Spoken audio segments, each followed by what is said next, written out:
Ladies and gentlemen, welcome to the WODcast podcast. I am your host, Eddie Ift. We have an amazing episode today, tonight, whatever this is for you, for me. It's like dusk for me. But for us, we're here in the Bingle Bus in the middle of Marina del Rey, about to interview the paleo mafia man, John Durant. He's a former guest of the WODcast podcast. We're going to get to him in a second. I want to talk to you about one of our sponsors. Before I tell you that, Machete right now is adjusting all of our cameras because this is a weird episode. We're going to live stream this episode. So if you're listening to this, you missed out. You can find it on YouTube. If you're watching it right now, you can comment on YouTube and maybe we'll read some of your comments. But before we start the show, I want to talk to you about, hey, Spokane CrossFit. Thank you guys for getting a hold of me. I will see you this weekend. I'm going to be November 1st, 2nd, 3rd.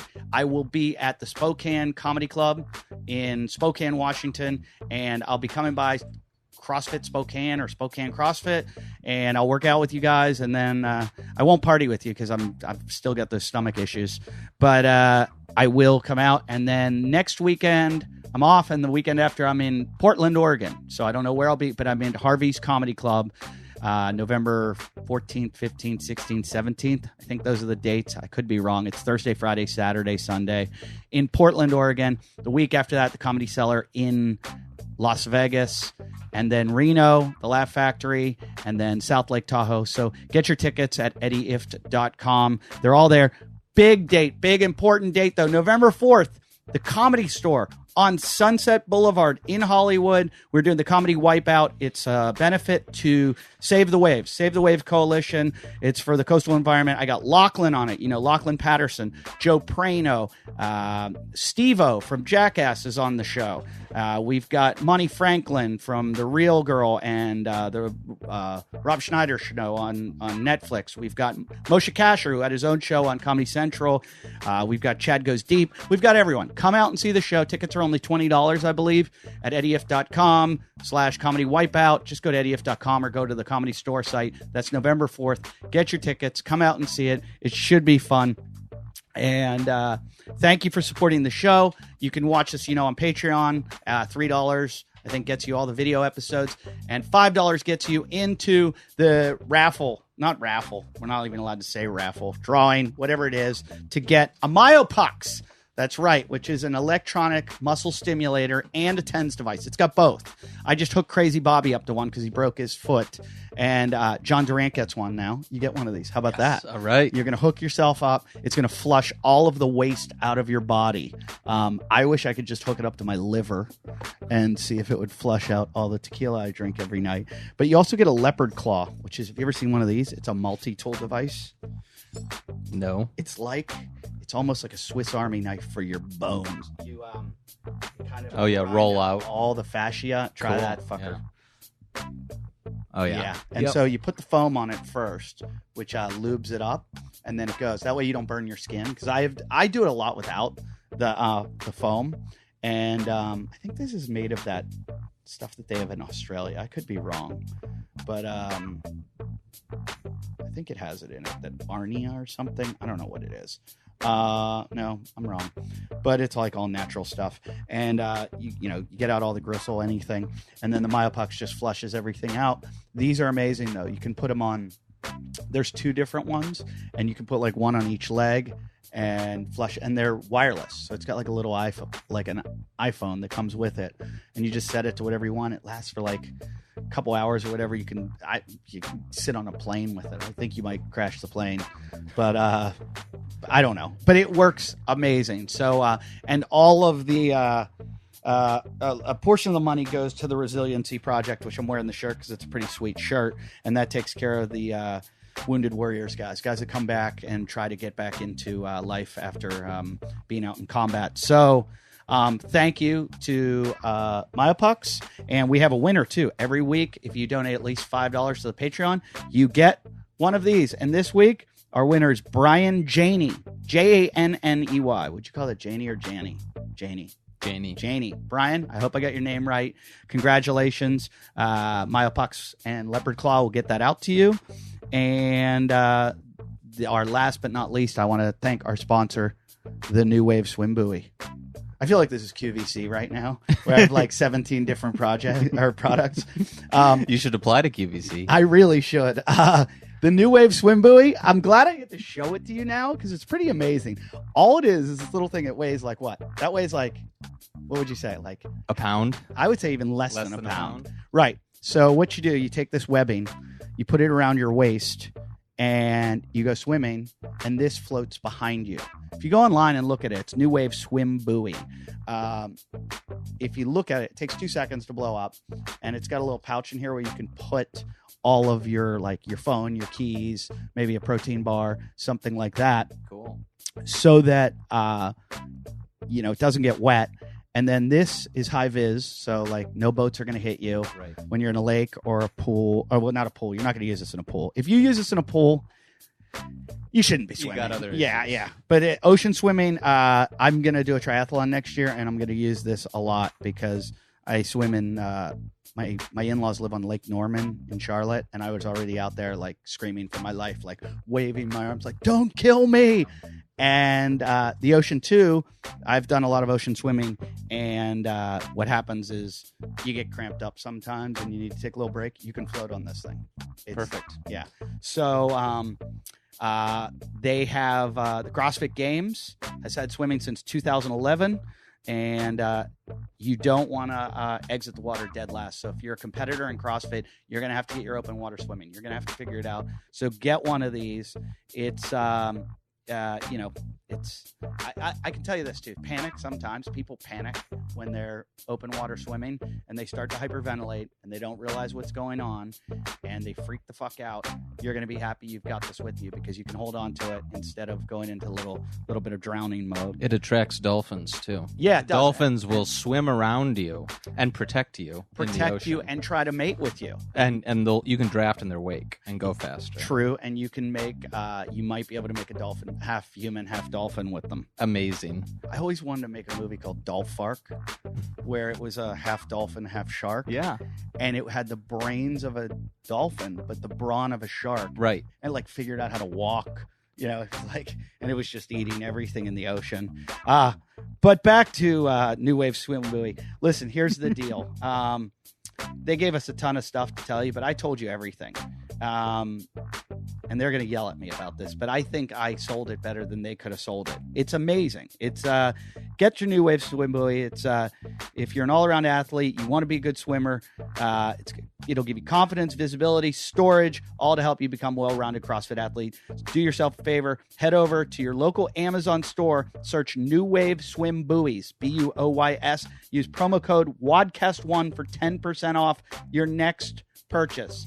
And go online. Just look. Go on YouTube, anything. Everybody's using them. So don't feel like, I don't want to be a pussy. No, you need this. Get this. You can use it on land, too. Yeah. You could have a pillow fight. Yeah.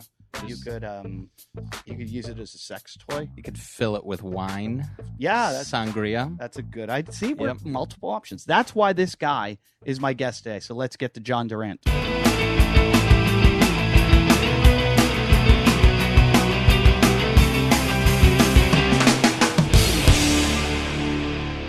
Welcome, everybody, to the WODcast podcast. I am your host, Eddie Ift. I'm here with Mr. Paleo. That's I don't know. You seem like you're more than paleo now. You're a businessman. You're everything. I've moved behind the scenes a little bit. If you've never heard of John Durant, it's not your fault, but he is a New York Times bestseller. He wrote a book called the Paleo Manifesto, which I have, which I found incredibly interesting. And you've been on the show before. Yep. I can't believe we didn't have you again even sooner. It was a blast last time. Yeah. It was a total blast. We're missing Scott. A lot of people are still asking me what happened to Scott. Scott posted on the Instagram page what happened. He basically family commitments.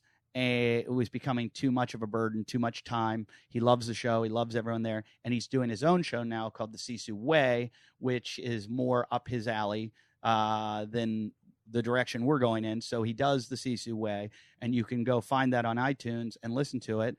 And he didn't go away. He didn't die.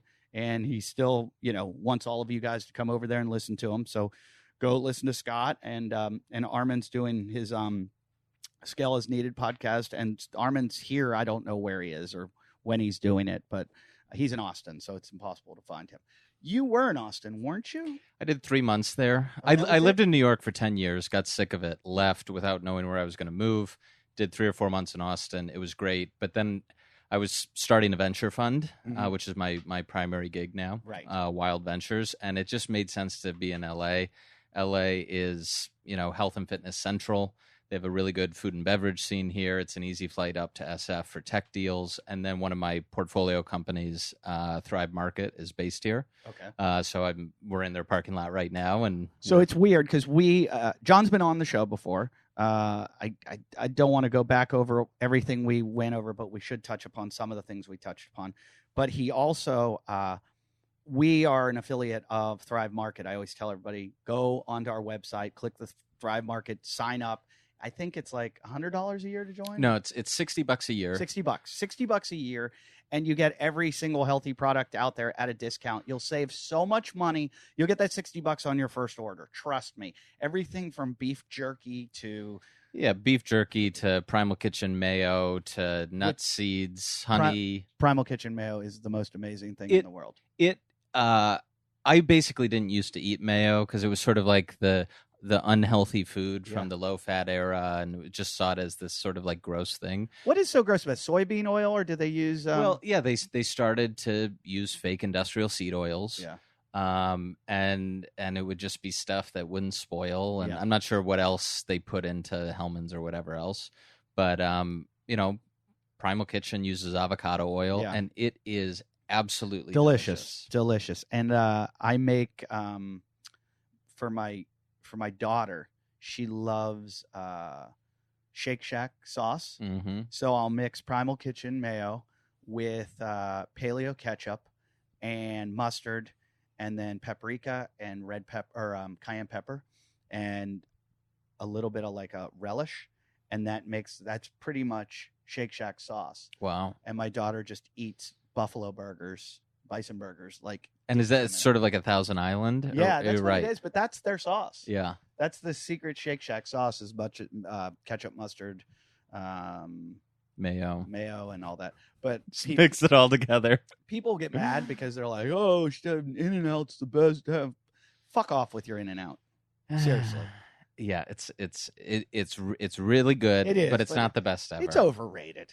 I mean, Cassell's is even better. Where is this Cassell's place? There's one in Koreatown in LA, and they just opened one downtown LA, and there's one in Terminal 1 at LAX. Okay, I knew it had to be good because Machete knew about it. Yeah, the patty melt is one of the best in the country. It's like nationally renowned patty melt. You walked in with that shirt, and Machete's like, "Yo, respect." Dude, yeah. He knows every good place to get anything. Like he said to me one time, my daughter goes to school at this one place, and he's like, "You haven't been to Bay Cities?" And I'm like, "No." He's like, "Oh, what are you, an idiot? Like, you got to go get the sub there, man. You got to get the Italian hoagie. Get your life together." The Godmother. Yeah, I had it. It is the best Italian sub I've ever had, but I don't like subs, so. But I don't like Italians. It was, so. Yeah, I don't just not like. I hate Italians. No, so it was. It's good if you like that. I get you. If you like that kind of thing. It's the best of the worst thing. And no. So I want to get back to so Thrive. We are an affiliate of. And then, just when I was talking to you yesterday, I went on your website, and I'm like, what the fuck are you doing with Thrive? So you can kind of explain what you guys do. Yeah, I mean, so the backstory going to before Thrive is, so I was in New York. I launched my first book, Paleo Manifesto, ended up co-authoring a second one with Joe DeSaint of Spartan Race. His book, his method, his approach, but he's a doer and, not. How did you pin him down? Hunter McIntyre told me that guy is impossible to catch. Incredibly difficult. I was introduced through a common friend, was on his podcast. Right after the podcast was over, he said, "I want you to read a manuscript, of a draft and give me your opinion on it." And I gave him his opinion. I gave him my opinion and was basically like, this is not a good manuscript. Like, this is crap. Yeah. And it doesn't, it was talking about all this paleo stuff, and he's all about Spartan and the Greeks, and it should be about ancient Greece. Interesting. And but his core method was there, and his stories were there, but the execution was poor. So I said, we need to bring you to life and Spartan to life, because there's so much material there, right? But it's not being brought forward. Did you have to chase him around? Joe is when he wants to do a project, he's very good at enlisting people on the spot and getting them really excited to do it. He's just an amazing. He's amazing, and he responds to emails, so many emails, so quickly. He knows everybody. I think successful people are like that. Jimmy Kimmel used to be like that, where he might still be, but we used to have the same manager, and we would talk every once in a while. And I would email him, and it would be 5 minutes before showtime, and it would get zapped back with like a one-line answer. And I'm like, how are you able to answer emails all the time? Yeah. So I think Desane is a madman. Some people are out there and they sort of pretend to be tough or whatever. That guy's legit. He's a complete bulldog. He is a sweetheart. I wanted to get him on the show, and Hunter said to me, "Good luck." Yeah. He's impossible. Well, 1 week he's in Singapore, the next week he's in Beijing, then he's in, Vermont at his HQ, running, doing some race, and then he's in Death Valley, and and then he's at Branson's Island, and he's all over the place. That's hysterical. Yeah. He's done. I mean, in this whole exercise kind of fitness world, the guy's done something incredible. It's like the guys like Glassman, or the guy that created the Iron Man, the Spartan races. Whoever. There's the argument of who was first or whatever. But. Well, and there was some stuff in Europe that was, and if you look at militaries around the world, the tough guy. Yeah. But if you want to go further back, like militaries have been using this at least since World War II. Climbing ropes and going in the mud and whatever. And if you want to look at like hunter-gatherer training, you have walking on logs and throwing shit and boulders and whatever. So, the roots of this, and even going back to the Olympics, some of the core, most popular competitions in the ancient Olympics were these sort of, multidisciplinary races. Right. So, it goes way back. Well, so you wrote his book. How did that one sell as well as the Paleo Manifesto? I don't know what the latest. I actually don't know what the sales totals are. It hit the list and it has done really well, but I'm not sure. I just would assume because I assume it did more because he has such a huge platform. Yeah, and it's it's like everybody that's ever. Bye, Machete. Machete just left us, and we're just recording because we were late today. The Bingle Bus broke down. I would assume that every single person that has run one of those, because I want to buy this book. Because they've got a huge platform. All my friends that do Ironman are always like they want to buy everything: the shirt, the hat, it's one of those things. It's like I'd like to create something that's like a sense of accomplishment for people. Yeah, where they're like, I want to be like this, like the WODcast. So get your T-shirt for the WODcast podcast at WODcastPodcast.com. WODcastPodcast.com. I talk so fast sometimes to try to get all the information in that haste makes waste. Just breathe. Okay. I was breathing on the way to. I did Kevin and Bean this morning. I don't know that. It's the morning radio show on K-Rock. And I was promoting my comedy Wipeout show that we're doing on Sunday. And Waze said it'll take 1 hour to get there. Not even close. No. It took me an hour and a half to get there. And, they're on the air and they have me plugged in at a certain time. And they've got like Anthony Kiedis coming in next, so it's like, hurry the fuck up. Yeah. And I'm like, I just started to feel like my whole body. And I went to my apnea training and I just started doing my breathing that Brian McKenzie had me do. Yeah. And I was like, okay. And after about 10 minutes, I'm like, I could care less if I'm late. Yeah. Yeah. My whole day, this whole day has been just. We need to get you a helicopter. We need to. Bill Burr, Canadian Bill Burr has a helicopter. Oh, he doesn't have one. He uses them. I would love that more than anything in the world. because I don't know if I've told this story on here. I was late one time for a gig, and I'm flying because I was going down the PCH, and it was like shut down. Turn around, go back up through the 101 because I live up in the hills of Malibu. So I go out the 101. I'm like, I'm never going to make this flight. I don't make the flight. I don't get the gig. I don't do the gig. I don't do the gig. I don't get paid. And I'm out. They reimburse me for my flights. I'm like, I'm so screwed. And I thought about it. I know, like, I've had friends fly private. And I'm like, how much would it cost me to fly there private if I just went? Would I lose all the money, or like how half? Right. I'm trying to figure out how much, like and I'm like, no, I wouldn't make enough to even pay for the flight. So then I'm like, wait a minute, New York City, they have helicopters that go from downtown to JFK, and they're like $300 or $400 to take a flight. And I'm like, that's worth it. Yeah. So I look up Van Nuys Airport, the private airport. Sure enough, they have a helicopter that goes to LAX. And I'm almost at the Van Nuys exit. I go, get on the phone. I Google it. I call them. I go, I need to take a helicopter. And the guy goes, when would you like to make your reservation for? I go, I can be there in 5 minutes. I will be there. Waze says I'll be there in 7 minutes. I'm going to be there 7 minutes. Start the blades. And I'm like, warm it up. And the guy goes, what? He goes, what are you talking about? He goes, we do these reservations at least 2 weeks in advance. And he's Start like, the blades. And I was like, and I'm like, what do you mean? I got to go now. And the guy goes, this isn't Uber helicopter. And I was like, oh, I thought maybe, and it was $600 round trip. And I was like, this is worth it. I'm not going to miss the gig. Yeah. And the guy's like, you're an idiot. And he really was like upset that I thought I could just on demand drive in, jump into a helicopter, fly off and as soon as he said it to me, it woke me up to like, you're an idiot. Like, why did I think? I just love that you said start the blades.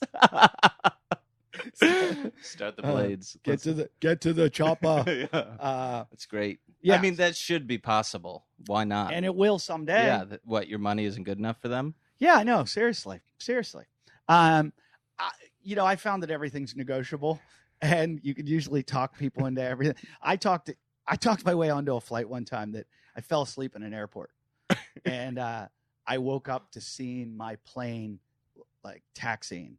I believe this. I forget if this was after 9/11 or before 9/11, but it had left the gate, and I'm like, oh my God. And it was like last flight of the day. I was going to have to like stay overnight in some like hick town somewhere. And I was like, oh, I got to get home. I'd been touring for a while. I went through that door that says like, you will be prosecuted.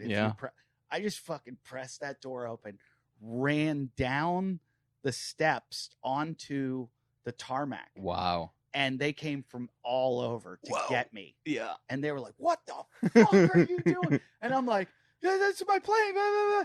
And they're like, what are you can't go through that. And everybody's screaming at me. The police start the blades. And I was like, I can't miss this flight. I got to get home. I've been on the road. And the next thing I know, I'm on the plane. Wow. They got me on the plane. Wow. And I remember the flight attendant or the gate attendant telling the pilot, they took me back inside. They then started talking to the pilot through a phone, the phone at the gate. And I heard the gate attendant say this: I've got a crazy man here. Yeah. Let's get him on this plane. And that's what I found. That's that's first instinct. That was the best part of it. That after they called me the crazy man, the pilot's like, yeah, let him on. Yeah. We want that guy on the plane. So I pulled one of those. It wasn't quite as crazy. I didn't go out on the tarmac, but I pulled like, at the end of The Graduate where he's banging on the glass in the church. Pulled one of those. The jetway had already been pulled back, and I saw, I just looked really pathetic, and I put my ticket up on the window and my passport, and I got down on my knees and I was begging. And so, after a couple minutes of this, I saw one of the pilot's windows open and him wave. And someone, one of the flight attendants came up the jetway and said, "Are you the guy that's like banging on the window?" And I'm like, "Yeah." And they're like, it's your lucky day. Oh. So they brought me on. obviously everybody's already seated on the plane. I go almost all the way back to where my seat is. I sit, I'm sweating and I sit down and then the lady just sitting across from me like turns around and looks back. The flight was to Vegas, and she goes, "Where are you gambling this weekend?" She really wanted to know where I was gambling, because that was going to be the spot. People are so weird, and everybody that goes to I'll be there November Thanksgiving weekend. I got to be stuck in Las Vegas, but I'm at the Comedy Cellar, which is great. So how did you go from writing the book to? Did you always want to do this, like venture capital stuff? No, definitely not. It's like every 5 years of my life, I end up taking this weird turn that I never could have predicted. But I got to say this too, because you guys always bother me, you Harvard types. John went to Harvard, and it's like once you do that, I never realized as a kid you work so hard to get into somewhere like Harvard, because then the rest of your life you have this thing. It's like having an Olympic gold medal. You walk around and people are like, "Oh, we went to Harvard. My God." And so there's probably a lot of expectations, but there's also, it opens a lot of doors. It's people, I know about 3 or 4 comedians that have gone to Harvard, and every single one of them is super successful. Yeah. And granted, that's probably because, A, they're super intelligent. They work really hard. But there is also this, we went to fucking Harvard. Yeah, I mean, people do believe you more and sort of give you the benefit of the doubt, which I don't think is necessarily deserved. But, I mean, just to be, like, one of the things that Harvard does, they like to pretend that, they provide this great education and yada, yada, yada. They select for, people who have done really well on their test scores, or who have done really interesting stuff in their personal life. And probably a lot of those people, even if they didn't go to Harvard, if they just went and did something else, would end up doing some interesting things. Yeah, without Harvard. Yeah, without Harvard. Without Harvard. I feel the same works with drugs and alcohol, where people, they go, drugs and alcohol ruined their life. I contend that they were going to ruin their life no matter what. Like Whitney Houston died from drugs and alcohol. Whitney would have died from something else. It wasn't the drugs and alcohol that did it. Whitney did it. She was going to find something that was going to, it could have been food, it could have been sex, it could have been whatever it would be. Some people just have that in them. So, and it's not that there are benefits to going there, but it's not the classes. It's not like something you learn in the classroom. It's your peer group. You're with a really talented peer group, and you end up making friends who go off to do interesting things. And suddenly, you need an introduction at this company. You know somebody who's there, and it's easier to get that first interview if you're applying somewhere. It gets people to think big. About what they can do and what's possible. Yeah, I would think so. But like this, like. Did you just writing a paleo book?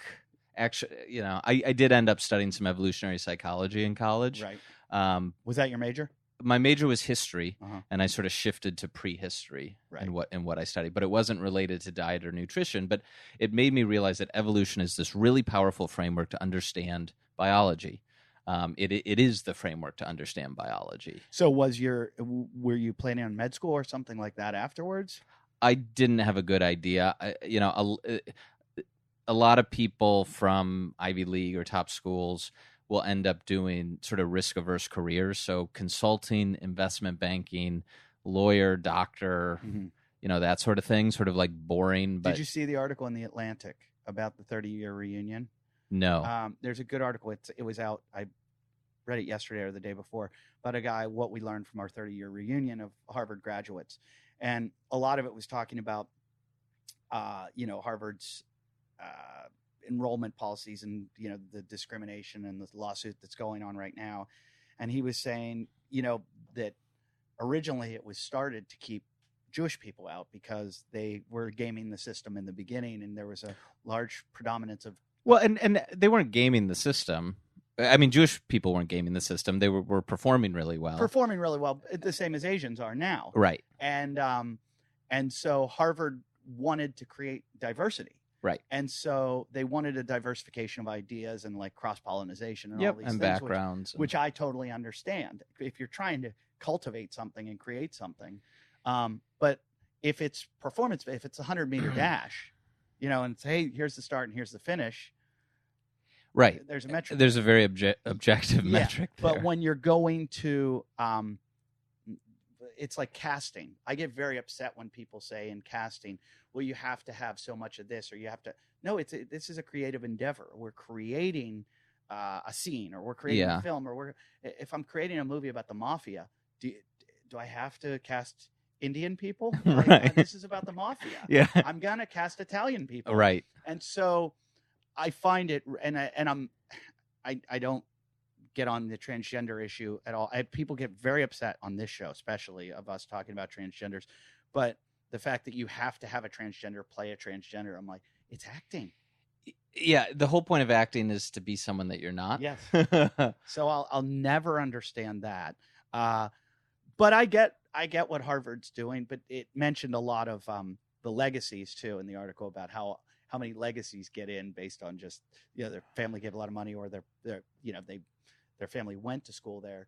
But they said that allows Harvard to be what it is and give scholarships to all these people that could never afford it. Yeah, I mean, look, I don't have insight into the inner workings of their admissions process.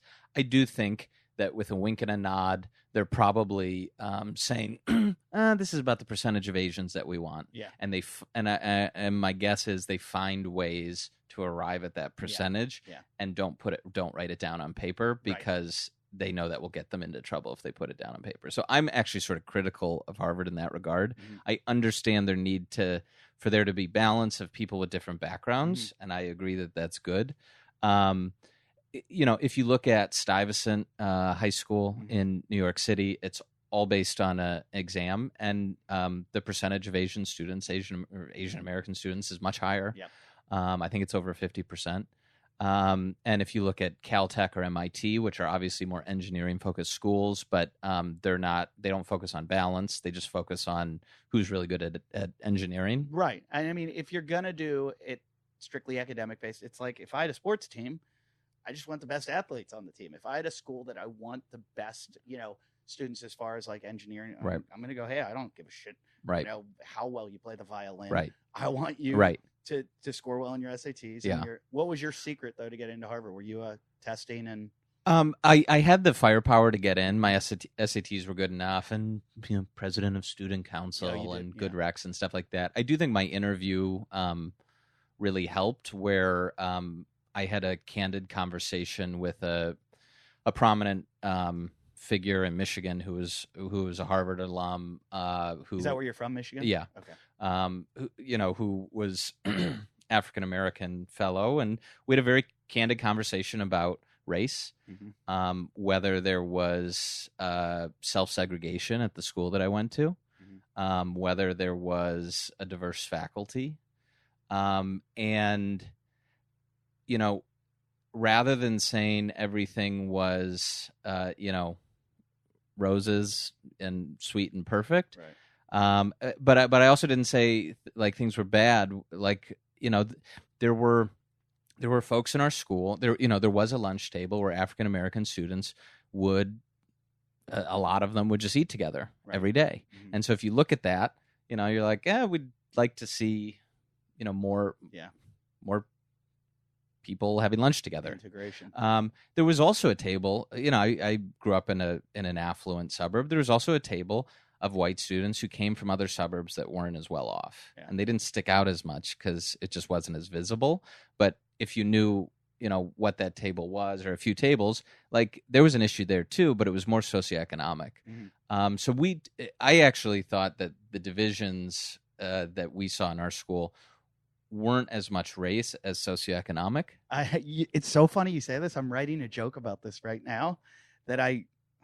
The premise of the joke is that we are not as racist as people think we are. We are classists, because I grew up in a town that is very white oriented, like a suburb of Pittsburgh, where Pittsburgh's generally known as a very racist town. And you get out in this white suburb, and I had problems with it growing up. Like I didn't approve of, my dad belonged to a country club that was primarily white, and I used to give him shit about it, and he'd be like, no one ever applies that's black or anything. And I would go, yeah, but you're not inviting them. And he's like, I hang out with my friends. Like, why are you giving me shit? And I was like, because it's just, I always felt like it was wrong. And as I grew up, I realized my dad has friends now that are black and are Indian, are every different race and sex, and they're all rich guys or women. Right. And I realized they're acceptable to them. It's the poor ones that bother them. And the same as, and you hear people that are wealthy, and I don't want to use my parents as an example because they're not bad people. Right. But you hear people that sound very racist, and they will seem like that too. But once you lump in Appalachia white meth heads who are robbing you, they despise them equally. And so they don't like poverty. Untangling class from the racial, class is there are huge class divisions in the country, and we notice it more when they run along racial lines. But yeah, I totally hear you on that. And I'm trying to work on the bit because I think it's so funny because I was 2 years ago. It's basically like, oh, I'm not racist. I'm just classist. Yeah. It's so funny how it's acceptable. I'm sitting at Thanksgiving dinner a couple of years ago, and I hadn't been back to Pittsburgh in a long time. And I went to my dad's country club, and we're sitting the whole family at the table, and I'm sitting there, and I had my wife with me and my daughter, and I look at the table next to us. I mean, this used to be all white. I mean, it's the 10th oldest country club in the country, and I'm sitting there, and next to us is an entire table, big table, 10, 15 people, and they're all, hold on. Hope that didn't turn off. Are we still filming? I believe we are. Are we good?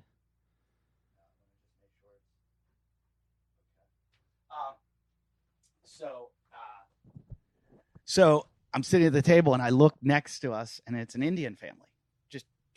And I had never seen that at that club. And so just to be a dick to my dad, I put up my hand. I'm like, hey, Dad, what's going on over there? Huh? What's that? And he goes, I'll have you know, he's a very nice person. He's a member here. He's a doctor. And my dad was like, I'm so woke that I accept this very wealthy Indian man. and it totally just made me realize, oh, they're not racist. They're just this other thing that's equally as bad. We're in a very woke time. It's always the woke Olympics now. It's Halloween, so don't do anything offensive on Halloween. I can't wait. I was on the radio this morning, and they were talking about how I'd gotten them practically thrown off the radio years ago for saying something like, can you imagine if you said that now? And I was like, I know. My new show is called Walking on Eggshells because I'm afraid of fucking everyone. The lynch mob's coming out. And Apu on The Simpsons not coming back. They're taking Apu off The Simpsons. It's a complete travesty. It's such bullshit. I could do a whole show on my arguments with friends of mine about that, but it is ridiculous. And so I'm part Scottish, so I need them to get what's his name, Steamboat Willie or whatever his name. They got to get him off there. Oh, don't they portray him as a drunk? Yes, he's a drunk Scottish person, and that's a stereotype against my people. I find it offensive. Yeah, and the English have been your colonial overlords for a few hundred years. Yes, and still don't have independence. So we have been marginalized, and they show me as a failure. The representation of me in The Simpsons is a failure. I'm going to make a documentary about it. I think so much of this shit. You can call it stepping on a rake. We decided before you and I disagree on a lot of political things, and we said let's not talk politics, but we agree on a lot of things. Yes, and I think so much of all these movements going on is opportunism. It's opportunism. There's definitely a career element. I mean, I saw this at Harvard where there are a lot of people smart, savvy people who realize that one of the ways to get ahead in this world is to out PC someone else, Yeah. to do the holier than thou thing. Yep. And that can be The virtue signaling, and you combine that with something like Twitter, which just when things go viral, people are like, "Oh, that went viral." Virality is like a mob in real time. Yep. It suddenly goes from 1 to 100 to 1,000 to 10,000, whatever, and it's a mob. It's not a personal thing. You don't actually treat someone on the other end of that like a human. Mm-hmm. It's just this like anonymous avatar that you're attacking as a symbol of something that you hate or think is wrong, and there's no context, and it's totally I wish they could like turn down the virality or something like that, and everybody do the Brian McKenzie breathing exercise and chill out. I'm wondering where we're going to go from here, because I think everybody in this last couple years has realized that it's on all levels. It's dangerous. It's good to have free thought and free speech, but it's dangerous in that mob mentality. I've noticed with what's happened to me in my life, the thing that gets the most traction is controversy. So anytime, and all I have to do is play a victim and let everybody run to my side. I made a joke one time about dog rape. I have a half pit bull, half French bulldog, and I talked about how the male. I found out the male was the pit bull and the Frenchie was the female, and I said I just picture the pit bull that looks like it was doing legs and bench day in the same day, and just did like 4 protein shakes. Those are steroids, yeah, Eddie. Yeah. Just your dog's on steroids. Yeah. But they look, the pit bull looks like it's right. And I just picture it picking up the Frenchie and being like, rah, and then like, bring on the Yorkie. A guy got so upset because I guess like his wife or girlfriend that was with him had been a victim of rape. And I was at my merch table after the show, and he flipped it over and like started screaming at me. And then like, I just stood there like dumbfounded, like I can't believe this just happened. And I was talking about like dog mating, right? And that trigger, that word. So he stormed off, and then he posted on my Facebook page, and I used to be a big fan of yours. You're a piece of shit, blah blah blah. And I just didn't do a thing. Yeah. And I watched all my fans come to my rescue. And at one point I thought I should just delete this because I'm indulging this. And it's the people like, thank you for being my fans, but this is ridiculous. Like this guy, his wife experienced a girlfriend. I don't know what it was. And I just assume, or it could have been him, something happened in their life that was that traumatic that caused this reaction from him. And now I'm letting this shit go back and forth so that I, to stroke my ego. And at a certain point, everyone's like, at this festival, they're all talking, oh, this is crazy. What's going on? And it was making me more and more popular. Right. Yep. But at the same time, I was like, this isn't good. This is this guy and I should have had a conversation. And he should have said, hey man, can I talk to you for a second? Yeah. Hey, listen, I'm not going to tell you how to do your act, but I just want to let you know that I felt this way. And I would have gone, hey, I respect the way you handled this and the way you talked to me. And I didn't realize that could have hurt your feelings. And I'm going to rethink. I might not tell that joke anymore because I didn't realize that I could have that effect on someone. But I'd also say to him, don't take it personally. It has nothing to do with you, which is how I usually feel. And we might have a beer and come to an agreement and go, all right, well, don't come to my show or don't. But bringing the whole world in on it and let everybody's stupid opinions. Well, and yeah, people they're not people anymore. They represent some ideology or some symbol, and they're these culture wars going on. Yeah, and I've stopped. I used to comment every once in a while, and I'm about to comment now. There's so many times where I get heat, and I go, no. Well, you're not going to change anyone's opinion. You're not going to make a difference. You're not going to, and I'm like, and that's what they want. Like, that's how Trump runs his page. And I've seen a difference. I've sort of shifted in my career where when I was doing the paleo, being paleo figure full time, coming out with a book, the controversy stuff would sell better because it would get attention. And so if it was paleo versus vegan, like, yeah, let's hype that and let's shit on vegans and whatever else. Right. And while I still have disagreements, now that I'm investing in companies and helping them succeed, I want to build alliances. Right. And if there's a company or a service that we have that caters to vegans, great. Like, yeah, I'll partner with vegans to Right. help create the future. I just talked to an environmentalist about this, and he said, I come from the school of thought of environmentalism is inclusiveness. And he said it's the Martin Luther King theory. Inclusiveness instead of exclusiveness. He goes, Martin Luther King used to let the Black Panthers into his movement because if you let them in, you can educate them. If you exclude them, there's no conversation going on, and they'll never understand. So I listened to the debate between Chris Kresser and Joel Kahn. Yes, and I thought it was great because they both just kept saying, "Yeah, you should have a ton of vegetables on your plate. Have a ton of vegetables." You know, and the argument about, I believe that both those guys with their diets are going to put out pretty healthy people compared to the 90% of the population that's eating processed foods and refined sugars and all the bullshit. Which one is better? I'm going to side with Chris Kresser. Yeah, obviously. Same.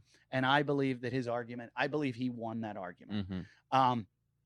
However, I don't think the guy's that crazy. I mean, I'm not like, you're batshit crazy.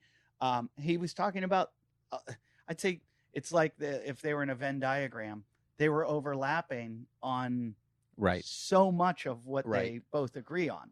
And on the fringes are, hey, well, I like my protein from meat and I like my protein from peas or whatever, hemp or whatever the fuck I'm getting from. I once did a debate. It was more a friendly conversation with John Mackey, the founder of Whole Foods, who's a vegan himself. And it was billed as this paleo versus vegan thing. And I was, prepared with all these materials. And we get up there and the optimal diet that he defended was not 100% vegan. He's like, the diet that I actually think, or that in that moment he defended as optimal was like 95% plant-based but like 5% animal foods, and I'm like, oh shit. I'm like, he just totally outmaneuvered me from the start, because that's much harder for me to criticize interesting than 100%, because 100% I'd be like, well, you're gonna get deficient in these things and it's not good for reproduction, right yada yada yada. But then he's like 5% really high quality whatever, and I'm like, oh fuck. Well, let me ask you then, talking about that, because you're like super paleo. I've probably been eating paleo for about 10 years, maybe even a little longer. And I've recently not switched at all. I'm still, everything pretty much abides by paleo, but I've gotten, and I'm not ketogenic, but I'm eating way more fat, a lot of protein. I'm still eating tons of vegetables. Yeah. But I'm really far away from any of the starches. I'm trying to like not have any starchy vegetables because I was just having As I get older, the carbs are harder to tolerate, and it really is dependent on how much I've been working out. If I have a busy week at work and my workout routine falls off a cliff, I'm really sensitive to eating too many carbs. Yeah. And there's so many like paleo processed foods out there now. I'm noticing that are like the paleo baked goods and the sweet things and the whatever, and it's like, okay, at a certain point, this jumps the shark, where it's not just about the ingredients. It's about, are these whole foods? Are you eating them in the right quantities? Right. Like, if you have like a paleo muffin and paleo pancakes and paleo waffles and paleo syrup and are you fucking kidding me? I was totally guilty of that. Yeah. Like my diet, just because it was paleo, I justified it. Yeah. And I was like, and then my friend Dylan, who is on the show a lot, who's really smart about nutrition, was like, look at your diet. Look at how many grams of sugar.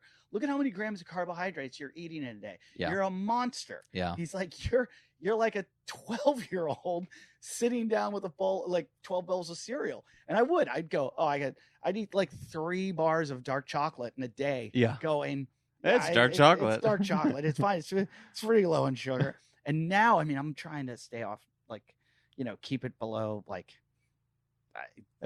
15 grams. I mean, I'm really being in.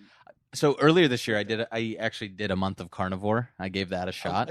There was someone I wanted to, who asked that question. Somebody wanted to know about how you felt about the carnivore. I forget. I cut off his name. Well, but sorry about that. It might have been our Gordon Wagner, who's like the biggest fan of the show. He's always asking. He wanted to know how you feel about the carnivore diet. Yeah.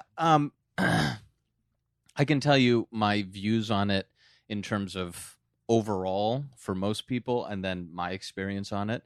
Like, I had a mostly good experience on Really? it. I found it to be very simple, and a simple thing is easy for me to stick to. My hunger subsided pretty quickly because fat and protein are so satiating. Yeah. I would eat mostly either burgers or ribeyes. I would still have some butter in there to increase my fat intake. What happens with the salt? Salt, I found over time, I stopped salting my food. Yeah. I like it. I was getting enough. I just, for salt, once I started eating whole foods for the most part, I just salt to taste. Yeah. And if I crave salt, I have some. And if I don't crave it, I don't worry about it. Right. That's one of those things where I might try it for a month, but I probably won't. But I feel so limited now. Right. That if you said to me, all you get to eat is just meat, it's got to get creepy. Let me tell you, though, a grass-fed ribeye, medium rare, with melted butter, still tastes fucking great. Really? Every single time? It tastes great. Every single yes, time? it tasted great. That's hysterical. Now, Well, not everything tasted great. Like, I sort of got sick of chicken. I sort of got sick of fish. But red meat was the one that Interesting. didn't get sick of it. I eat a lot of times. I'll just I'll grill up ground bison, Yep. and then throw full avocado in there, and just cut it up. And I feel like I could eat that every day. Yeah. If I needed to. So, all right. So I lost weight pretty quickly, and I was a little bit overweight. How was your athletic performance? I wasn't optimizing for that. Yeah, I don't think you could. Yeah. That's where I draw the line in this. And even you'll see Lauren Cordain say it. Yeah. I've talked to Hunter about it because he's like, yeah, try the keto diet. Try going out for a run on that. Yeah. See how that works. There are people that say they do it and they're fat adaptive, and I do right now. I'm pretty fat adaptive, and I find there's a little bit of a. Well, and being fat adapted can work for lower intensity like cardio stuff. Yeah. But if you want to do high intensity things, that's a different metabolic pathway. Yes. So, my biggest drawback that I noticed, lower libido. Really? Yeah. But not entirely, but I thought, I think it has more to do, I don't know, caloric deficit. Like, I probably wasn't eating enough calories because it felt so satiated. I was probably having 1,400 calories a day. Well, I think that's why anybody loses weight on any diet. Yeah. Once you start restricting your diet, you start eating less. Yeah. Like if you're like, oh, I'm going to cut out half these foods. Well, of course, you're just not going to put double the amount of the other food in. So you go into caloric deficit, which is going to cause a weight loss. And once you're in caloric deficit, you're not going to have the energy you have. So I don't think that was the lower libido. I don't think it was due to the meat. I have a lower libido due to monogamy. I'm married, and it just goes away. Shout out to the little lady. Yeah. Yeah. So, and that's just me being honest. I'm sort of past the point where I'm trying to like defend. Like, my identity is less tied up with any given approach. Mm-hmm. But I thought it was a good experiment. Do you feel like because of your identity, because you wrote that book, you're now like, that has to be you? Oh, I mean, I am the caveman. Like, that became my identity for a decade. Wow. For a decade. I have heard every caveman joke ever told 10 times over. So, like, if you're eating like a French fry, do people? Oh, caveman didn't eat that. Oh, you're wearing a baseball cap. Caveman didn't wear those. Oh my God, that would everything. That would be the fucking worst. Yeah. And worst. I'm like, I don't mind a caveman joke. Make it semi-original. Right. Just like think a little bit, not the caveman didn't do that, or the caveman approach to dating. What do? Hit her over the head with a club, and and it's like, yeah, that's all you know about. Yeah. It's like the Flintstones jokes. Just like those two account for a lot of them. So I sort of got tired of being a guru, like a quote guru, and having time to make some big money.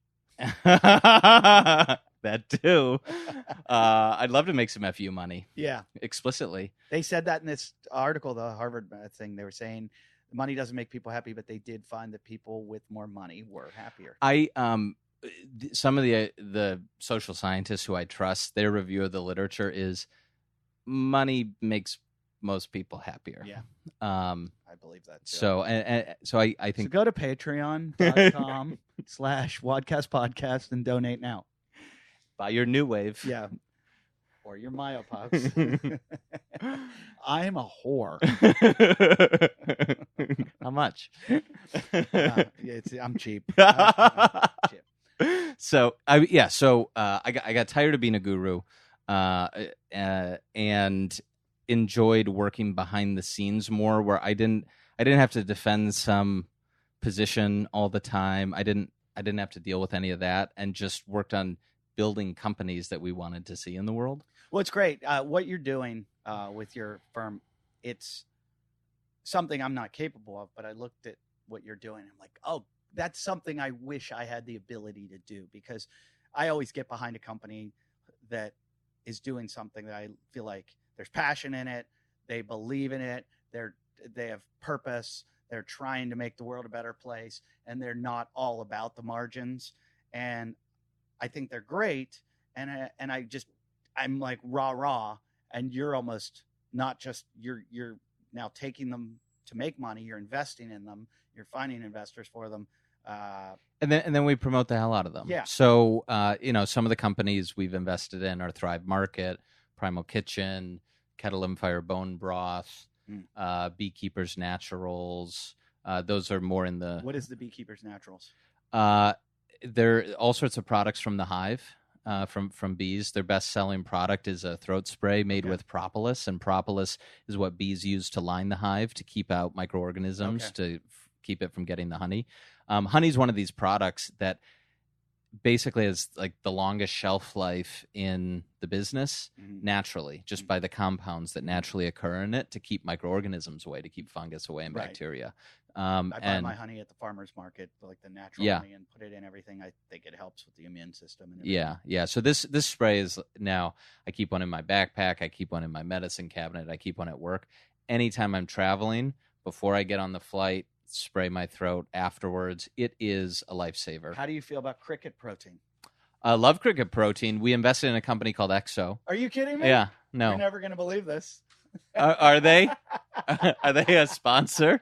They are our newest sponsor. Amazing. And here's what happened. Dylan came on the show recently, and I wasn't going to accept them. I was like I always say, I won't advertise for someone I don't believe in.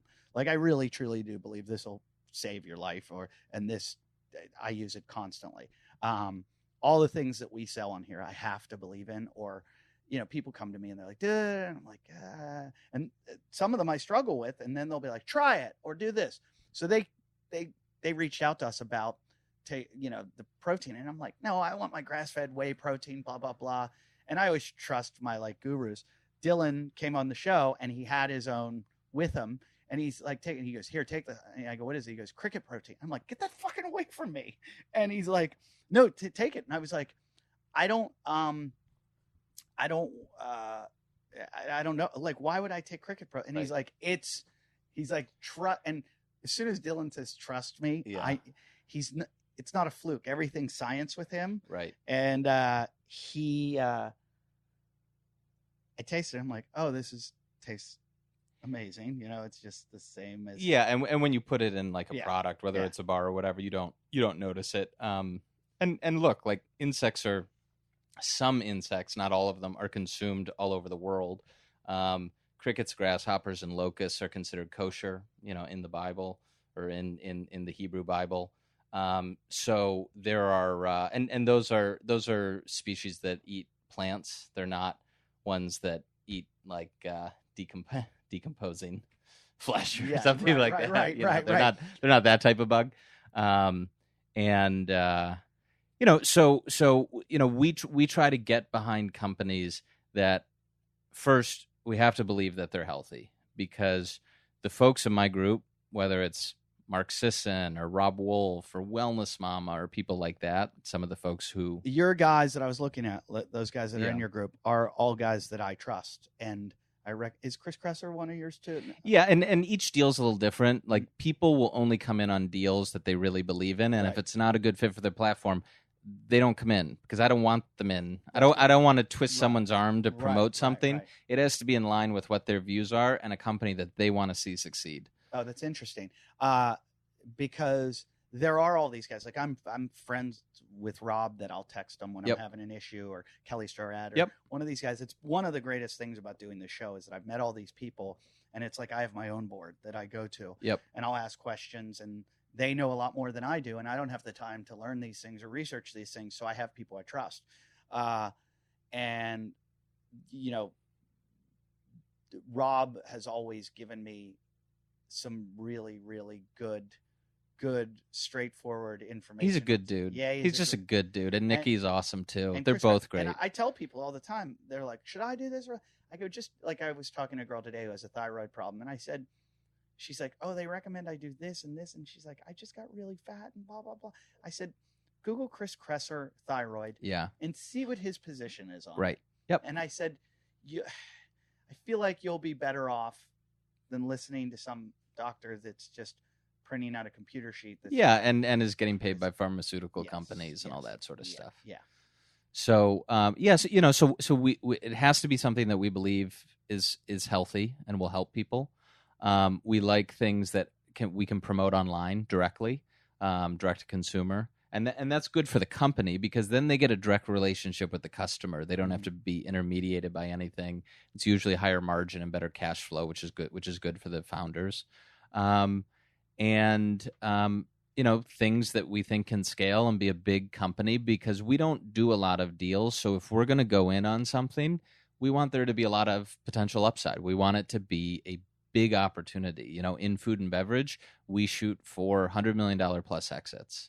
If we do a tech deal, we want to see $500 million, $1 billion plus potential. Wow.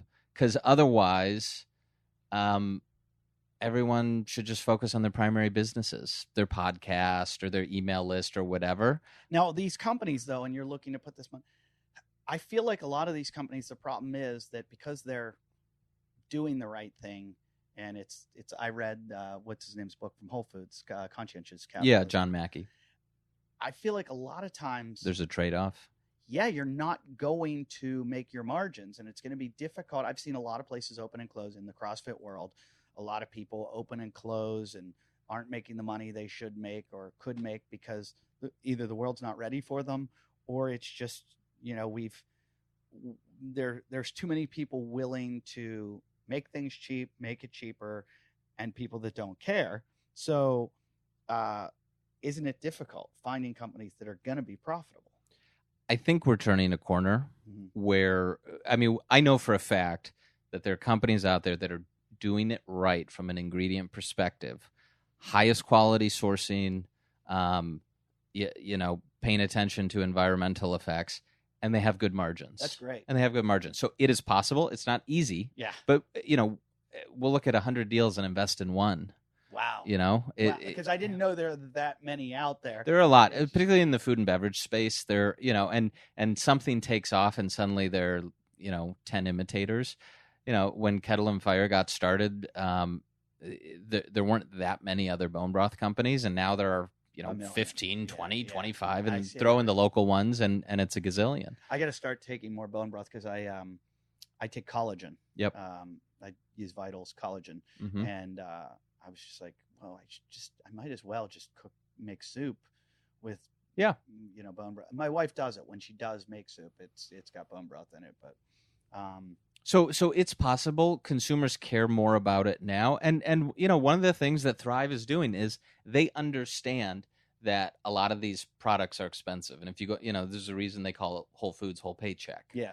And that's why they have a discount club business model like Costco, $60 annual membership, which allows the brands to be much more comfortable to offer discounts. Because their prices aren't shown to the public. It's like in Costco, and get 25 to 50% off retail. Here's another one of my fears. We're in a bull market. Well, there's a correction the past couple of years. I don't know how the market did today, but we're in a bull market. The economy's booming. I'm scared that the economy takes a dive in the next couple of years just because it's a natural it's a cycle. cyclical. Yeah, It's going to happen. Right. And when it does, do a lot of these go out the window? There has been a big rush into the food and beverage space and the CPG space over the last 5 years. And if there is a downturn, absolutely a lot of them are going to fold. Not necessarily, it's not going to be a bloodbath. Right. Like I don't think we're going to see something like like the housing bubble collapse or anything like that. But the Fed has printed a lot of money, and there could easily be a downturn at some point. And some of those companies will get washed out. Because I feel like a lot of these companies are something like, like I'm doing well. My wife, hey, your cookies are really good. We got some extra money. Right. Let's see if we can sell those. Yeah. And that's the thing that all of a sudden I'm not making that extra money. Hey, you stop making those cookies. Well, here's what I would recommend to a lot of those entrepreneurs, if they are on the edge, is focus on your online business and focus on your direct business, because that's a channel that they control. Mm-hmm. It's higher margin. They can get people on subscription. Whereas if you are always beholden to big retailers and distributors will bend you over a barrel. They have no mercy. And they base a lot, few of them basically have like monopoly type situations. Yeah. But you can sidestep all of that with online. So if you can get your online business humming, and another mistake that entrepreneurs make is they don't charge enough. And because they think, oh, well, I'm just getting started and I need to take market share and I don't want it to be too expensive, so I'm going to price it down and we can increase prices later, or we'll get scale later on and so our costs will come down or whatever. Wrong approach. First of all, price it higher. If people don't buy it, it's clear that they don't value it that much, and it's much easier to lower prices than it is to raise them. Yeah. Like you set it at that level and you're like, oh, now it's cheaper, and people are like, oh, it's a bargain. Yeah. If you're at this price and you raise it, people are bitter. Like they're angry at you for that. Yeah. And they're like, yeah, they give you the finger and they'll be like, I'm not buying from you anymore. I learned that from ticket sales to my shows. Yeah. I want to talk about Exo Protein though, because it is amazing. It's an amazing product. As it's so funny, coincidental that you're here. You are an investor in this company. Technically, I'm not anymore. Okay. The original founders ended up selling to the current ones, but I really hope the current owners succeed and have do really well. They're out of Austin too, where they raise their crickets. And if you don't know, crickets are packed with protein, but they're also high in micronutrients like B12 and iron. And their classic protein bars are great before a workout. So you want to do it before a workout. They're made with real fruit and cricket protein, so they taste great. They're nutrient dense. They're paleo friendly, gluten free, and they're designed by. They've got a 3-star Michelin chef. So if you know about the Michelin ratings, they're pretty hard to get as a chef, and they've got a 3-star chef. I believe it goes to 5. Is it 5 the highest? 4-star, 5-star? I think 3 is the highest. Is 3 the highest? So they have the highest star. Like that's like French Laundry. Yeah. Well, I mean, this guy Kyle Connaughton once he was running a restaurant called the Fat Duck, I think, in the UK, and it was rated the best restaurant in the world. Yeah, right below London, south of London. Yeah, amazing team. They're like I said, the protein bars are low in sugar, high in fiber, high in protein, and they also have paleo protein bites, which are a good snack. And they have roasted crickets, like actually roasted crickets that are high in protein, healthy fats, come in flavors like sea salt, vinegar, Texas barbecue. Great with a margarita. Oh, really? Yeah.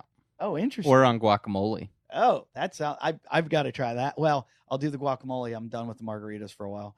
Crickets provide nutrition similar to livestock with a fraction of the impact to land, water, and CO2 emissions. So all you vegan people that are yelling at us meat eaters for cows' farts ruining the environment, maybe we'll just start eating crickets. If you want to get 15% off, use the code WODcast at checkout.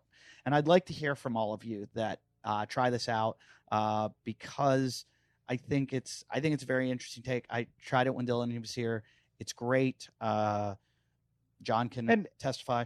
And why not? Give it a try. Yeah. Give it a try. Yeah. And then what you're gonna find is after you take that first bite, you're like, oh, this tastes totally normal and good.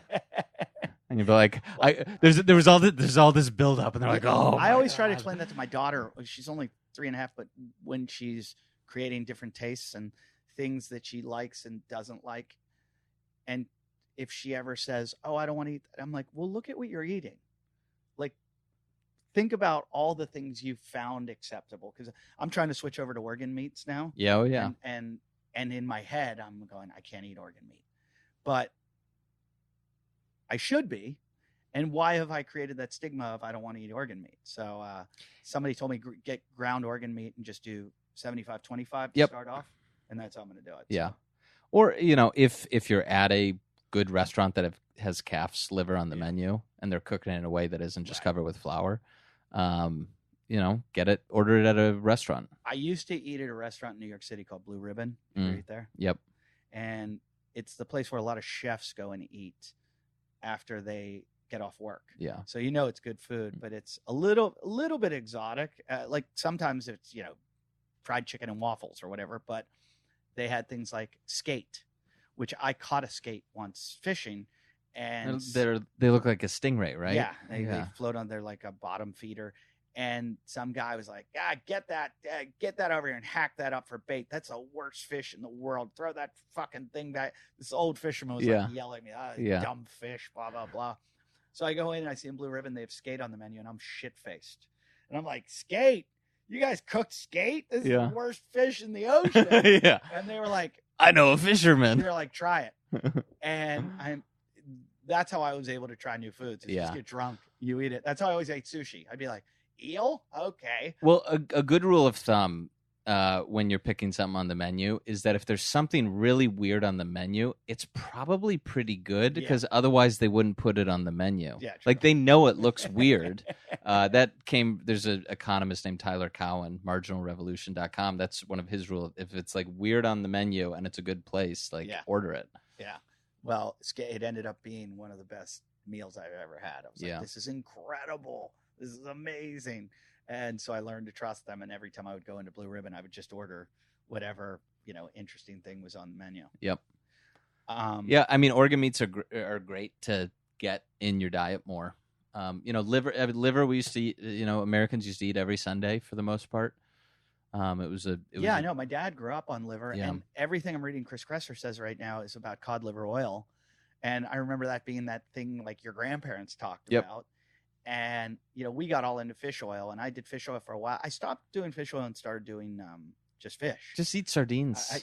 Eat some sardines or mackerel or something. And mackerel's less fishy than sardines. Right. And I would just eat a lot of fish. And I was like, okay, I'm getting or grass-fed meat. Yeah. I'm getting a ton of omega-3 fatty acids from that.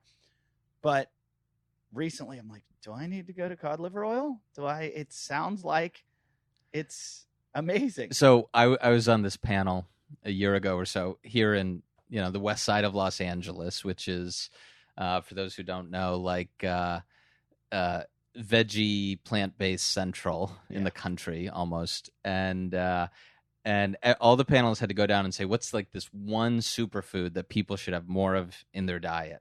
And it's like kale, spinach, and avocado, coconut. And I'm like, liver. They're like audible gasps from people in the room.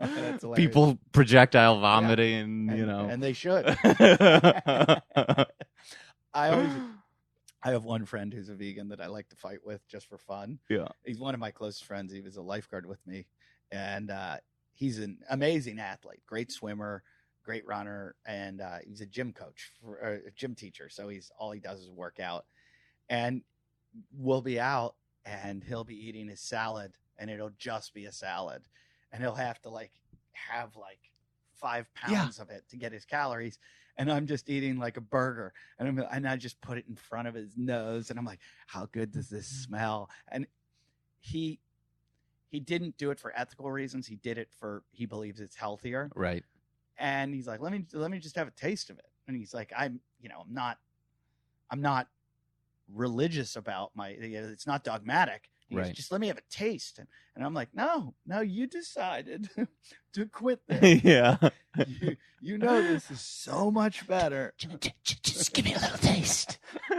But I always show him a picture of, it's like I do this a lot of it, a sprinter and a long distance runner. Yeah. And I'm like, whose physique would you rather have? That's right. And it's the same with a vegan and a meat eater. I'm sorry. I believe we live in a world where there's alphas and there's betas. And you can be your fucking vegan, vegetarian, whatever you're a beta. You're in a war. Soy boy, as they say. You're gonna get crushed. You're gonna get crushed. So a meat eater is just gonna. I'm Mike sure Tyson. I'm Yeah. sure there probably are a few MMA fighters that are vegetarians. Well, here's the vegans. thing. If you bring up this argument when talking to a vegetarian, they'll be like, well, what about so-and-so? And I'm all like, well, see, you anecdotal. know their name. Yeah. I don't need to know the name of all the meat-eating people who Because are. I think there's like one or two in the NFL. You're right. You can go. So the other 99% eat meat. I think we've proved a point right there. It and with reproduction, like growing kids, Yeah. pregnant women, and having a baby, those are periods of very intense development, or being a top tier athlete. And I think the evidence just shows that an omnivorous diet is the best diet. I'm not smart enough or well versed in this or have done my research enough to know exactly why, but I believe that I did a good enough job listening and being able to hear both sides of Yeah. the argument rather than having confirmation bias and going, I agree with it. I legitimately care about my health and will do what's best, but it's like I'm a judge, and I listen to those debates. I listen to Dr. Lauren Cordain and the China study guy and listening to Kresser Right. against the other, and Yeah. they're all theoretical, and I've just gone down that road where I'm going.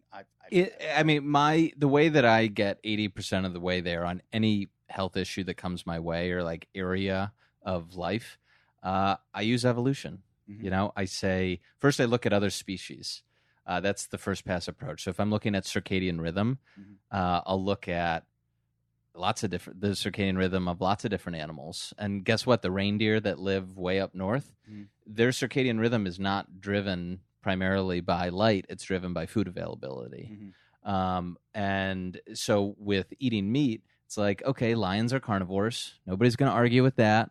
And they have a gorge and fast feeding frequency. And gorillas are herbivores. And they eat almost all day, every day. Because that's how it's got to work. And there'll be a little bit animals are opportunistic. And if an herbivore comes across some like available meat, they might eat it. Mhm. They might eat some insects, something like that. And if a carnivore is eating intestines of an animal and there's partially digested plant matter, there's some rotting fruit on the ground, they might well eat that. So like there aren't the quite bright line rules in nature that we have in our ideologies. But that's the first pass approach. And if you look at humans as one other species in nature, it's pretty clear we evolved in an omnivorous fashion. We're definitely adapted to eating meat. But we're not. When I hear the carnivore people saying that we have evolved to be carnivores, I don't think that has merit. I don't think that has scientific merit. And they'll say, well, what about the Inuit?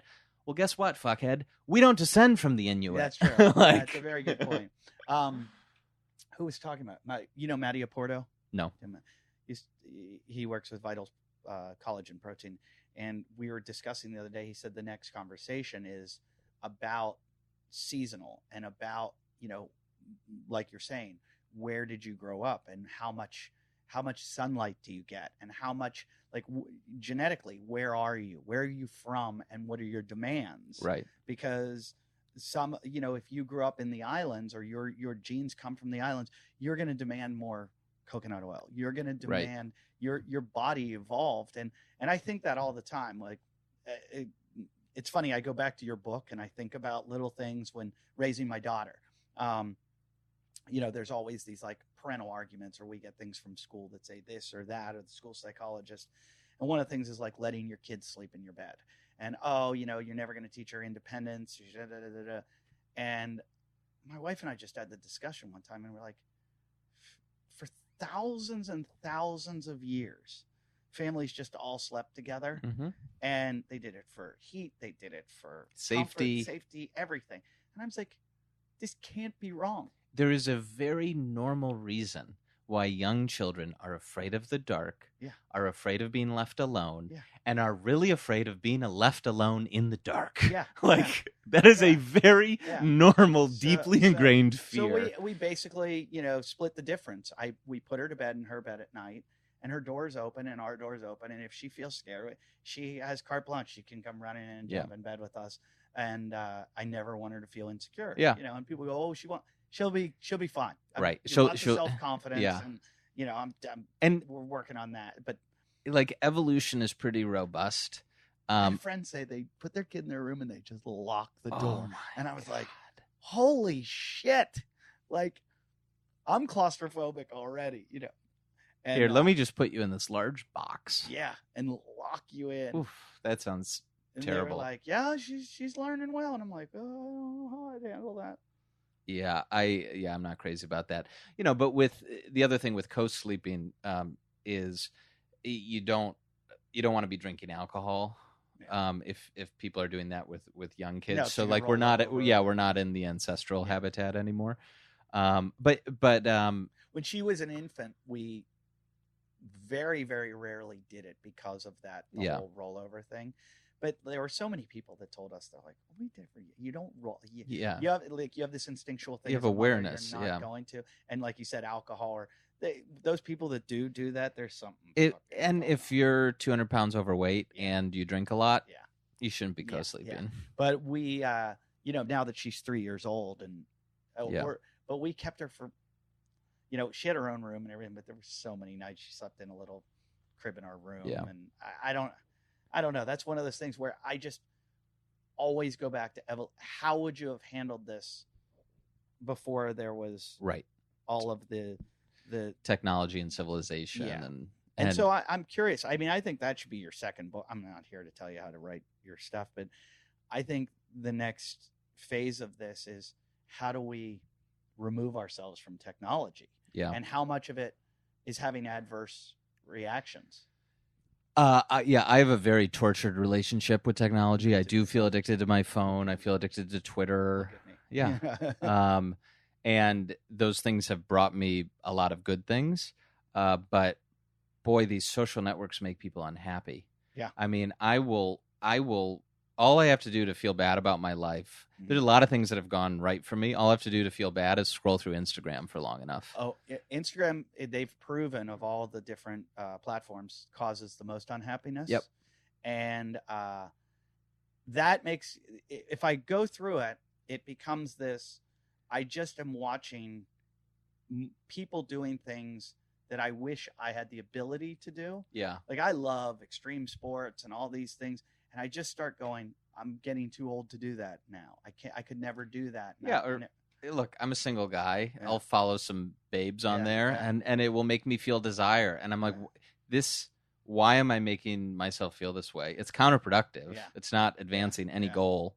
I'm so glad I'm out of that part of it. Oh, it would be brutal. Yeah, I unfollowed a ton of that because it would be brutal because, and their entire validation in existence is the likes, posting those and getting the likes. Oh, the dopamine hits. And the dopamine. This needs to be talked about more and more and more because it's reprogramming people's brains, and it's completely normal for anyone millennial and under, where it's just. It's all they know, so it's completely acceptable. Right. So they're not going to be able to, like, we could reverse engineer it. Go, okay, we were here, let's go back here. Right. Which I do. They don't know anything different. Which where I do a lot. I'll say, you know what, I'm going to stay off my phone today. I'm going to go out into the mountains. I'm not going to take my phone with me. I'm just going to hike. And I come back, I'm like, I feel like $1 million. That was fucking great. They don't know that there's a better feeling. They don't know that they can't erase. That's part of, it's like us having running water. Right. And so I feel like it's one of those things, like, you're not going to beat them, so join Yeah. them. But we're having epidemics of like these shootings. There has to be some correlation between social media and what's creating the anxiety, depression, which is causing the pharmaceutical drugs, which is affecting their. So much. We live in a very isolating culture where people can end up, living in a big city is the loneliest place to live. And then social media, you can like watch people from afar, and you can get outraged on Twitter, and it ends up, if you're not in a good spot, it ends up being a really toxic stew. Yeah. And you feel really shitty about yourself. And even if things are going, that's what will sometimes wake me up is I'll go through a gratitude exercise, and I'm like, God damn, things are going really well. Yeah. And not everything's going perfectly. There have been some issues along the way and some challenges, but like things are really good. I have a lot to be grateful for. And if I'm allowing myself to be driven into negative emotions by this bullshit. Yeah. And here's what's terrifying about it, very like Black Mirror, is that we have some of the smartest people in the world that are highly compensated to addict people to their phones and to these things. And that, that's the goal. When Elon Musk was on Rogan's podcast, he was talking about how these successful social networks have limbic resonance. Like that's why they're successful, is because people want to keep checking them. And they want to have some like reptilian brain response to them. Beyond that, I think there's the competitive nature too that I see in my business and every element of it is from how many likes you get to how many subscribers to everything's a metric now and everything's quantitative. So where it used to be, this is creative, this is interesting, right, we enjoy this, to everything's rated now. And so it's monetized based on ratings. It's how there's clickbait advertising or clickbait journalism, how you're not seeing, in my opinion, you're not seeing the art that you used to see when it comes to movies and comedy. It's more of what has the numbers, what sells. And it's harder to do big long-term projects if you're always like something might have low ratings for a while, or you go off in a different direction and it goes lower for a bit. And in past eras, then you write your next great book, or you write your next great screenplay, or do something like that. You go off into the woods and you build it. Yeah. And I think people are dissuaded from doing that because they're just addicted to the immediate, the short term. Well, it scares me, and I don't know. I feel like it's a really, really ugly thing, and it's weird because it's worked in CrossFit. Yeah, that putting a metric on something, having a whiteboard, and having scores, has caused people to. It's been good and bad.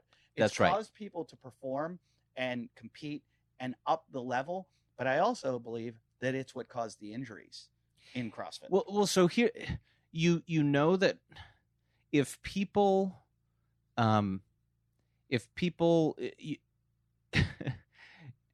people don't care, when people really care about something, they take it too far. They don't do it purely for health reasons. They do it for status. They do it for their reputation. They do it to win. They do it because they're on the team and their other people are counting on them. Like that's how you know people care. So CrossFit nailed that part, like people caring, feeling like they're on the team, the competitive aspect, the camaraderie, and that's more important. Some people are going to overshoot, need to correct for that. But it's better to have people care and be a little bit more into health and fitness. Like I'd rather deal with that problem than the other problem. So it's like it's a correction. And one of our recent investments, is in a mobile app called SPAR, SPAR, and you do challenges with friends. Oh, that's pretty interesting. It is great. It could be 50 push-ups a day, or drink a gallon of water. That's a great idea. Read a book for 15 minutes. That's a great idea. Yeah, and there's a little bit of money on the line. We should do that. On the show. Let's do one. I'm serious. I would love to do that because Scott used to come up with, or we would. It all started with, we had an idea of like, what's the ultimate workout? What's the ultimate CrossFit workout if you could only do one thing? And we devised a workout that was, we think that it's either thrusters or burpee pull-ups. So we combined burpee pull-ups and thrusters. And it was, I think a 21-15-9 of, I forget how much weight I think it was maybe 95 pounds or something, but burpee pull-ups. So it was like Fran, burpee pull-up, thrusters, burpee pull-ups, thrusters, burpee pull-ups, thrusters. And it's brutal. Yeah. And we posted it, and I was amazed at how well. And that's the good thing about the internet is you see the progression. You see that what humans are capable of and that people are on another level that you aspire to. But our fans, some of them just like freaked us out by how well they did it. Yeah. We called it the WODcast workout. But then we started coming up with a WODcast workout every once in a while. We're like, go do this. And we had the 50 push-up challenge to just do 50. And I'll be honest, I didn't work at it, but I couldn't get to it. 50 in a row, perfect. Yeah. Perfect. Good form. Touching chest to ground, knocking out at the top. I did it during my Wim Hof thing when I was in oxygen deprivation, when I hyper oxygenation, hyperventilated or whatever I did. Right. But I would like that with the app because we could get all the fans on it and have them. And it's great. It really works. Like the social accountability piece is a big deal. And it's one of the only apps I've ever used where I am a better person in real life after I close the app.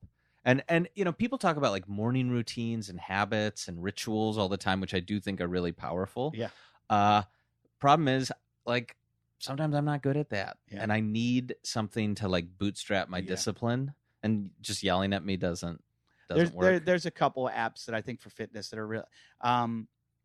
There's like 3 that I think are really good. The one that basically counts all your calories, I think it's called Count My Calories or something. I forget what it is. And it just tells you your breakdown every day. And I think it's good for people to do for just 1 week to see where they stand. Right. Map My Run, anything like that. Any of the ones that show you your distances and everything. But that can get a little too much. Like you're just getting too much into the metrics of it instead of just go for a run. Like go push yourself hard.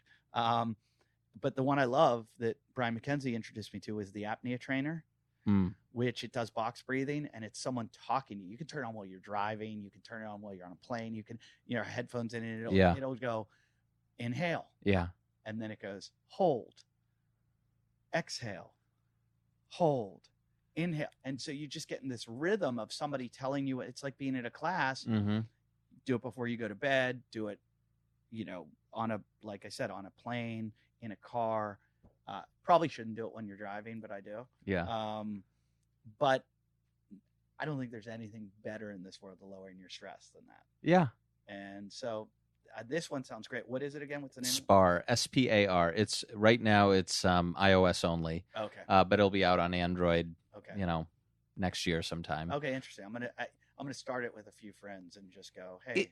I want to beat your ass every day. So it's perfect for that because you do a short video check-in. You do like an Instagram style check-in. Okay. And that validates that you've done the work. Right. And you can trash talk. It's great. It's really fun. Else is good too? I program my little nephew is getting in shape. He's 12 and he did his workouts every day for 6 months. And now he's like, this kid's going to be like a high achieving kid.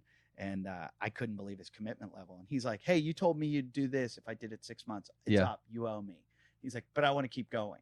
He's like, let's make it a year. Yeah. So I give him a workout every single day. Wow. He texts me. I give him the workout back. He bitches sometimes. He'll be like, this is impossible. I'm never going to finish this. Or it'll be like, I quit halfway in the middle of it. It was too hard. What do I do tomorrow? I'm like, same workout.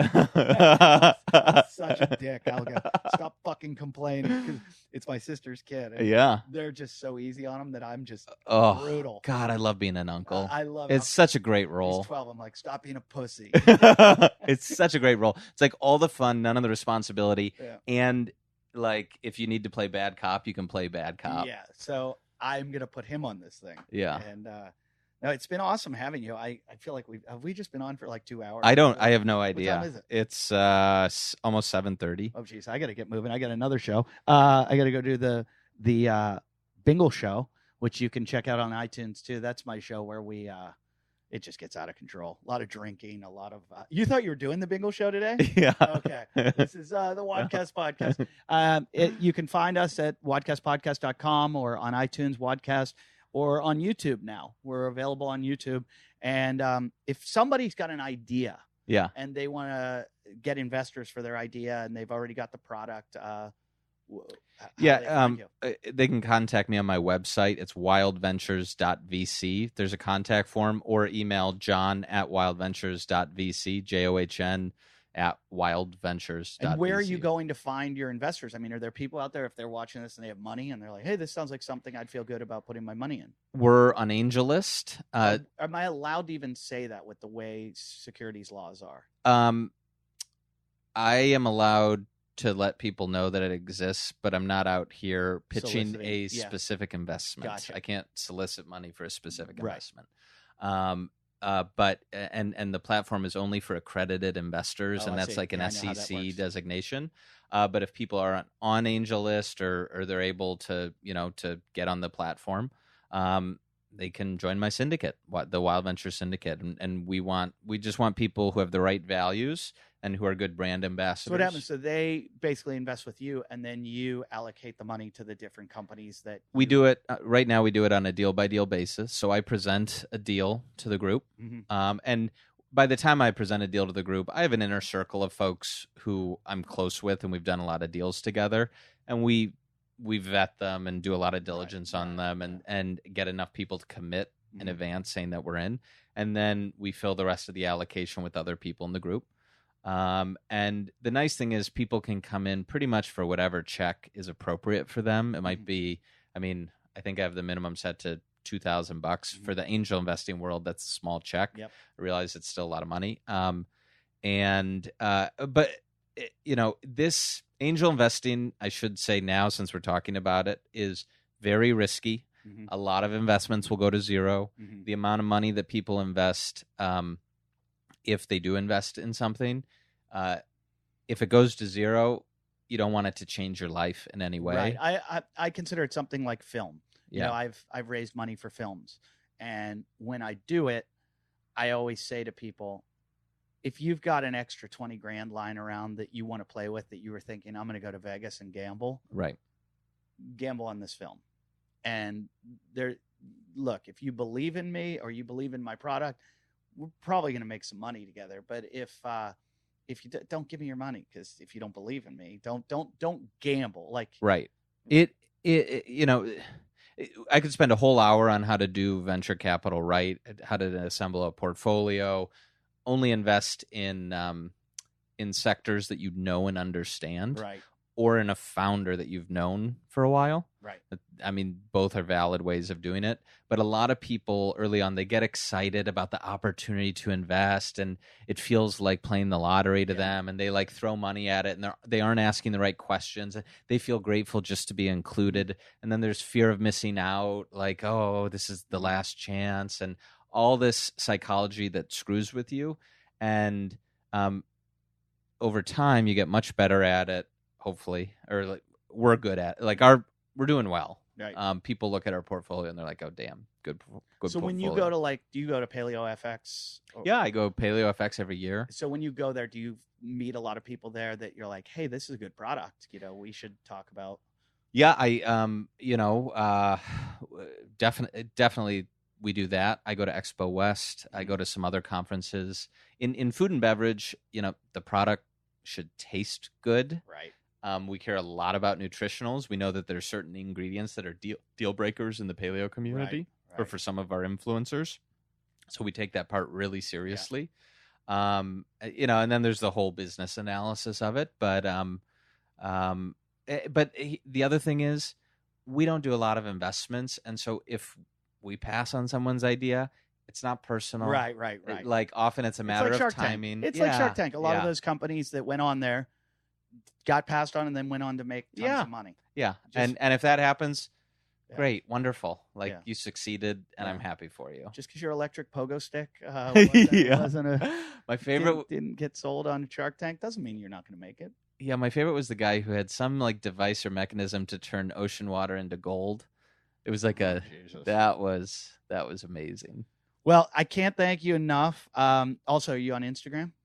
I am _ John Durant. He likes to get depressed there, so go find him there. Instagram. I want to thank Exo. Try their cricket protein. Myopucks for sponsoring the show and taking care of all of our. If you give on the what's it called, Patreon, patreon.com/WODcast podcast. You can get yourself one of these. Like I said, Brian Janey got one, and this is yours. All right. Take your take this shit. Take everything. Take care of yourself. Don't get hurt. Thank you, the New Wave Swim Buoy. If you're going to be swimming, get one of these. If you're doing open water swimming, honestly, it's so, so important. I know Olympians that use these because they're smart enough. They're great swimmers, but you can't be careful enough. You're going to need it out there. And thank you to Thrive Market for letting us yeah. park the Bingle Bus in their parking lot. Thrive Market's parking lot with the generator running in the back. Check us out. Like I said, Instagram, Facebook. That's where you can comment and do everything. Armin and Scott and I are trying to figure out what we're going to do with the Instagram page. Probably going to have like a collective or something like where all of our stuff is up there. And if you like the show, rate, review, and comment on iTunes, and hit us up on Patreon, and send me a message anytime at WODcastPodcast@yahoo.com. Any questions you have about the show. Like I said, I need an intern. Machete just left early on this one. We need someone to hold the fort down, but Machete's usually here. But thanks, John. Thank you. Thanks, Machete, and thank you guys for listening.